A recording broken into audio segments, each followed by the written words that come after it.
अब जुबैरी साहब ने हमें ज्वाइन किया, किसी तारफ के मोहताज नहीं है, वकला बरादरी के लीडर भी हैं और इंतहाई लॉ एक्सपर्ट। बहुत शुक्रिया आबिद जुबैरी साहब, आपने हमें वक्त दिया। आबिद जुबैरी साहब, एक बात तो खुशाइंद है कि एक तासुर आया है कि नो वन इज़ अनटचेबल, कोई भी कानून तोड़े तो वो नेट में आना चाहिए, मगर ये फिर सिलेक्टिव तो ना हो। इसमें जो है अगर सिविलियन साइड पे है, अगर ये इशारे किसी साबिक जज साहिबान की तरफ बजा तौर पर जाते हैं या किसी और भी लोग हैं इनके साथ, इनके अपने इदारे के, तो वो फिर क्या नेट होंगे, क्या नज़र आता है? एंड क्या इमरान खान साहब भी इस लपेट में आते नज़र आते हैं आपको? क्या व्हाट डू यू मेक, क्या सेंस, आपकी सेंस इस सवाल से क्या है जुबैरी साहब? बिस्मिल्लाहिर्रहमानिर्रहीम। देखिए काजी साहब, देखिए हमारे मुल्क में जब भी कोई एहतसाब हुआ है वो हमेशा वन साइडेड हुआ है। जो हुकूमत वक्त होती है, जो उनके खिलाफ होते हैं, उन्हीं का एहतसाब होता है। आप ये नैब के देख लीजिए केसेस में क्या होता रहा है, हमने पिछले 25 साल में क्या देखा और आज भी देख रहे हैं। तो देखिए ना, अगर अब आप एहतसाब, कोई ओवर एहतसाब नहीं, तो आजकल क्या हो रहा है, तो इनका एहतसाब कौन करेगा जिन्होंने 2 साल से ह्यूमन राइट्स, सारी लॉ कानून एक्शंस के अंदर बेमानियां, इनकी धज्जियां उड़ा दी। अब देखिए, अब आप हर कोई आज बातें कर रहा है, सुन रहे हैं कि हमारे एक साबिक चीफ जस्टिस के साहब को अरेस्ट किया जाएगा। देखिए, जज का एहतसाब इस मुल्क में एक ही तरीके से होता है, वो है आर्टिकल 209। और अभी आपने देखा रिसेंट जजमेंट भी आ गई कि इवन आप रिटायरमेंट के बाद आपके खिलाफ कोई कंप्लेंट आई हुई हो तो उसको सुना जा सकता है। वो एक नया हमारी यहाँ जूरिस्प्रूडेंस डेवलप हुई। पहले जजमेंट्स ये थी कि जज रिटायर हो जाता है, उसके बाद उसका एहतसाब नहीं हो सकता।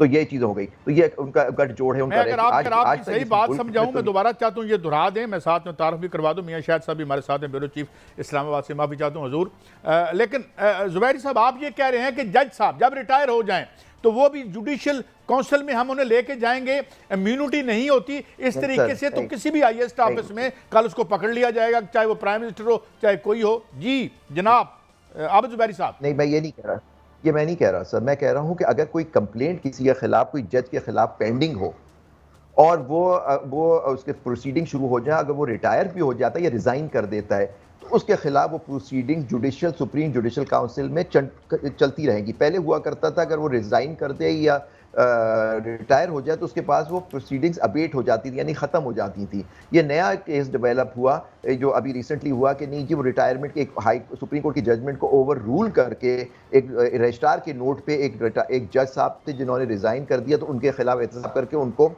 उन्होंने कहा कि जी वो अब जज नहीं है। लेकिन जुबैरी साहब, मियां शाहिद बात कर रहा हूँ, लेकिन इस केस में जो जनरल फैज की गिरफ्तारी हुई है, जरा ये कहते हैं कि जो टॉप सिटी है उसमें साबिक चीफ जस्टिस साकिब निसार के लिंक्स जो है वो मिले हैं और मुमकिन है कि उनको भी शामिल तफ्तीश किया जाए या इंक्वायरी में उनको लाया जाए, क्योंकि जनरल फैज के खिलाफ तो कोर्ट मार्शल की कार्रवाई शुरू हो चुकी है। तो क्या साकिब निसार जो हैं साबिक चीफ जस्टिस हैं और उनको काफ़ी अरसा गुजर भी चुका है, तो क्या उनको कोर्ट मार्शल की कार्रवाई में उनको लाया जा सकता है? अभी देखिए, अभी तो शुक्र है अभी वो जजमेंट स्टैंड करती है हमारी, जिसमें सुप्रीम कोर्ट बार ने भी बड़ा रोल प्ले किया था कि इस वक्त सिविलियंस का ट्रायल नहीं हो सकता कोर्ट मार्शल में। वो अभी तक वो जजमेंट सेट असाइड नहीं हुई है अपील में सर, तो अभी तो उनका वहाँ तो नहीं हो सकता ये अभी। अगर हाँ आगे जाके वो जजमेंट सेट असाइड कर दे सुप्रीम कोर्ट की अपीलेट बेंच, तो फिर अलग बात होगी। और फिर भी देखना होगा कि वो 2D के अंदर जिम्रे में आते हैं नहीं। और देखिए, अगर उन पे इल्ज़ाम ये है चीफ जस्टिस साहब पे कि जी वो उन्होंने कोई टॉप सिटी को उसमें किया, तो वो अगर जज है तो उस वक्त उनके खिलाफ कंप्लेंट ये टॉप सिटी वालों ने क्यों नहीं की? अब उनके जी वो फैज़ हमीद साहब को पकड़ लिया और उन्होंने बात आके कह दी, एक आदमी के बाद एक एक्यूज के ऊपर कैसे किसी को आप गिरफ्तार कर सकते हैं? तो ये देखिए ना, ये सारे लीगल पॉइंट्स आएंगे। ये सिर्फ और सिर्फ उनसे दुश्मनी दिखा रहे हैं, क्योंकि आपकी जो बयानियां है हमारे जजों के खिलाफ, जिसमें खोसा साहब को भी हमेशा बुरा भला कहा जाता है, साकिब निसार को भी कह सकता है आप उनकी जजमेंट से खुश ना हो सकता है उनकी जजमेंट्स आइन और कानून के खिलाफ हो, लेकिन जो ओनली तरीका एक जज के एहतसाब का होता है, जजमेंट्स तो उसका एहतसाब नहीं हो सकता। उसका एहतसाब सिर्फ कंप्लेंट पे होता है, वो भी सुप्रीम जुडिशियल काउंसिल कर सकती है।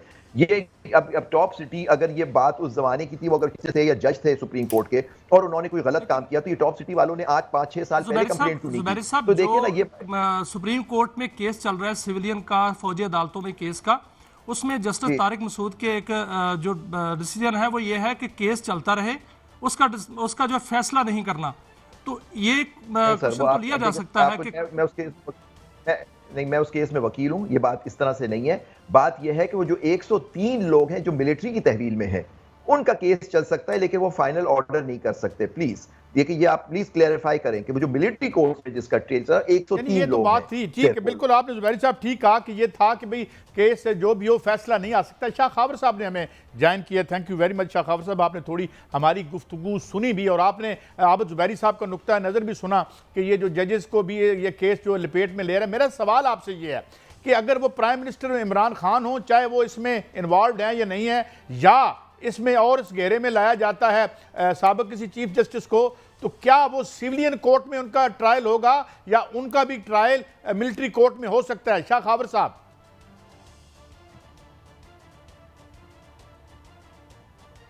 मेरी आवाज़ शायद शाह खावर साहब तक नहीं पहुंच रही। मैं दोबारा जुबैरी साहब आपकी तरफ हाजिर होता हूं।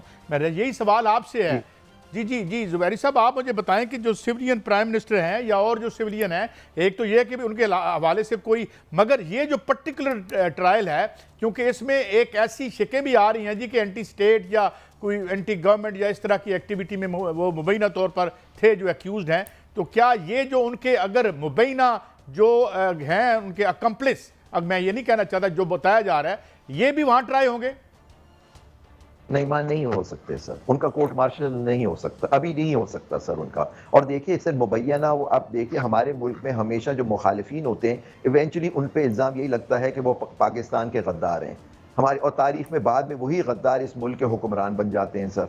और हमने देखा अभी जो आजकल लीडरान हैं, इनकी तकारीर, इनकी फौज पे, हमारे इंस्टीट्यूशंस पे जो हमले हैं, वो आपके रिकॉर्ड का हिस्सा है। आप खोल के सुन लीजिए, आज जो चीफ मिनिस्टर बैठे हैं, जो आज प्राइम मिनिस्टर्स बैठे हैं, या उनके दो और लोग बैठे हैं, उन्होंने जो स्टेटमेंट्स हमारे फौज और हमारे मुल्क के खिलाफ की है, और तो उनका तो कोई उनको भी फिर उनको भी लपेट में लेना चाहिए। अगर हमारे मुल्क की सालमियत को खतरा हो गया, देखिए मुल्क की सालमियत को खतरा इन चीज़ों से नहीं होता कि किसी ने कोई स्टेटमेंट दे दिया, या आपके अपना, अगर कोई आदमी एक प्रोटेस्ट करे और कहे कि जो आप कर रहे हैं आईन और कानून के खिलाफ करें, आप फौरन उसको गद्दार डिक्लेयर करके उसके खिलाफ एक्शन शुरू कर दें, या आप एक आदमी को कहें कि जी उसके किसी जर्नलिस्ट से ताल्लुक है जो खुद एक मुखालिफ हमारे मुल्क के अंदर, उस पर इल्ज़ाम ये है कि वो पाकिस्तान सपोर्टर है, तो अच्छा, मैं माफी चाहता हूँ आबिद जुबैरी साहब, मैं रोकता हूँ, बड़ी इंतजार में किया। Thank you very much Shah Khawar साहब, आपने हमारी कुछ गुफ्तगू सुनी।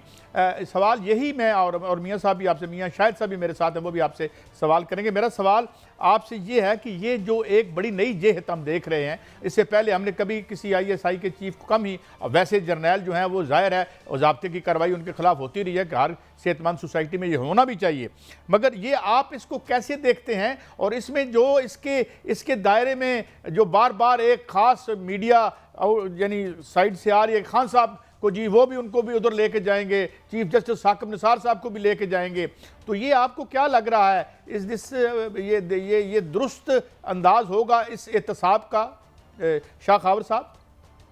देखिए, बात ये है कि ये तो मैं समझता हूँ कि अभी तो स्पेकुलेशंस ही है, जो भी बातें हो रही हैं इसमें साबिक चीफ जस्टिस या कोई साबिक जजेस इसके फोल्ड में आ सकते हैं या ये नहीं है, ये अभी तक सारी हवा में बातें हैं। लेकिन talking about the Pakistan army act, इसमें ऐसी प्रोविजन जरूर मौजूद है कि इररिस्पेक्टिव के वो जो सुप्रीम कोर्ट का एक बेंच जो है वो इसके सेक्शन 2(1)(a) को जो है वो अल्ट्रा वायरिस ऑफ द कॉन्स्टिट्यूशन करार दे चुका है।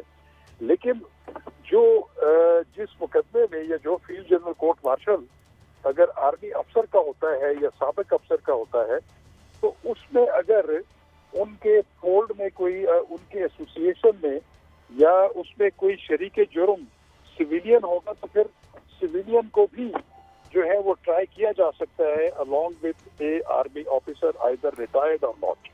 ठीक है, तो शाह खावर साहब, क्या बानी PTI जो है उन्होंने भी आज खदशा जाहिर किया है कि उनको भी मिलिट्री कोर्ट में उनका ट्रायल होने का खदशा है, क्या वो भी मिलिट्री कोर्ट में उनका ट्रायल हो सकता है? देखिए, बात यह है कि मैं not talking directly about mister Imran Khan या किसी और की बात मैं नहीं कर रहा। मैं ये कह रहा हूँ कि अगर किसी आर्मी ऑफिसर का जो कि जिसने कोई ऐसा जुर्म का इर्तिकाब किया है, who is liable to be tried under the Pakistan army act, उसका फील्ड जनरल कोर्ट मार्शल होना है, और अगर उनका ताल्लुक जो है उस क्राइम का जो एक सीरीज है उसमें अगर कोई सिविलियन भी उस पर इन्वॉल्व है तो फिर यकीनन उसको भी जो है वो ट्राई किया जा सकता है along with the army personnel. तो ये मैं आपको एक बात कर रहा हूँ।